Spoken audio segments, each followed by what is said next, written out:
ವೇದಿಕೆ ಮೇಲೆ ಇರುವಂಥ ಎಲ್ಲ ಹಿರಿಯ ಗಣ್ಯರೇ, ಇಲ್ಲಿ ನೆರೆದಿರುವಂಥ ಎಲ್ಲ ಭಕ್ತ ಮಹಾಶಯರೇ, ಅಣ್ಣ ತಮ್ಮಂದರೇ, ಅಕ್ಕ ತಂಗಿಯರೇ, ಈಗಾಗಲೇ ಹರಿಸೇವೆಯ ಸಮಯ ಸ್ಟಾರ್ಟ್ ಆಗಿದೆ. ಎಲ್ಲ ಭಕ್ತಾದಿಗಳು ದೇವನಹಳ್ಳಿಯಮ್ಮನ ಜಾತ್ರಾ ಮಹೋತ್ಸವಕ್ಕೆ ಆಗಮಿಸಿರುವಂಥ ಅನೇಕ ಭಕ್ತಾದಿಗಳು ಇವತ್ತು ಇಲ್ಲಿ ಆಗಮಿಸಿದ್ದಾರೆ. ಶಕ್ತಿ ದೇವತೆ ನಾನಾ ರೂಪಗಳಲ್ಲಿ ಇವತ್ತು ಕಾಣಿಸ್ಕೊಳ್ತಾರೆ. ಕರಿಯಮ್ಮ ಇರ್ಬೋದು, ದುರ್ಗಮ್ಮ ಇರ್ಬೋದು, ಪಟಾಲಮ್ಮ ಇರ್ಬೋದು, ಕೋಡೇಳಮ್ಮ ಇರ್ಬೋದು. ಹಾಗೆ ದೇವನಹಳ್ಳಿಯಮ್ಮನ ಒಂದು ಶಕ್ತಿ ಈ ಒಂದು ಗ್ರಾಮದಲ್ಲಿ, ಬೆಟ್ಟಪ್ಪನಹಳ್ಳಿ ಗ್ರಾಮದಲ್ಲಿ ನೆಲೆಸಿ ಅನೇಕ ಜನರನ್ನು ಕಾಪಾಡಿ ಇವತ್ತು ಈ ಭಾಗದಲ್ಲಿ ಒಂದು ಪ್ರಸಿದ್ಧವಾದಂಥ ಒಂದು ಆಲಯ ಆಗಿ ನಿರ್ಮಾಣ ಆಗಿದ್ದಾರೆ. ಇಂಥ ಒಂದು ಸುಕ್ಷೇತ್ರದಲ್ಲಿ ಮಾತನಾಡೋದಕ್ಕೆ ನನಗೆ ಬಹಳ ಸಂತೋಷ ಆಗುತ್ತೆ.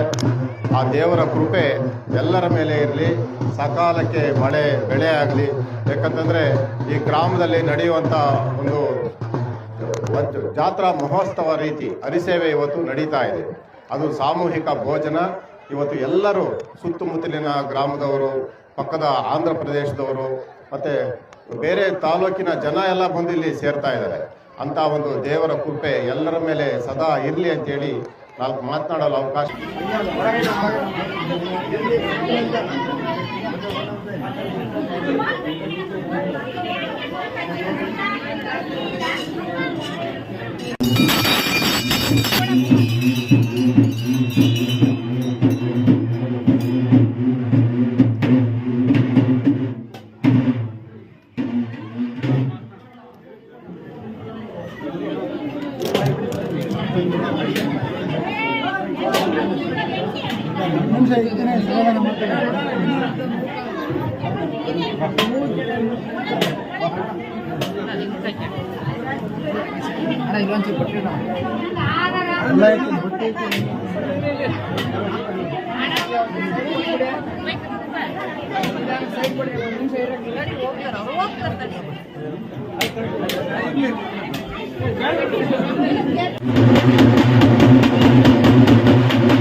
ನಮ್ಮ ಹಿಂದಿನಿಂದಲೂ ನಮ್ಮ ಬೆಟ್ಟಪ್ಪನಹಳ್ಳಿ ಅಂದ್ರೆ ಕಲ್ಕೆರೆ ರವಿಕುಮಾರ್ ಅವರಿಗೆ ವಿಶೇಷ ಆಸಕ್ತಿ. ಅದೇ ರೀತಿ ಶ್ರೀನಜ್ಜವರು ಬೆಂಗಳೂರು, ಅವರು ಇಬ್ಬರು ಸ್ನೇಹಿತರು.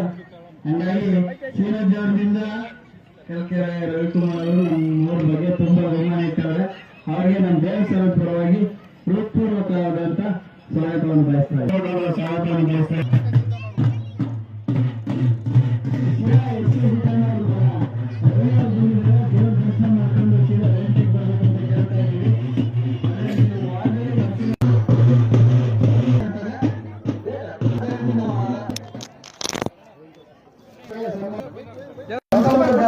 ಗೌಡಪ್ಪ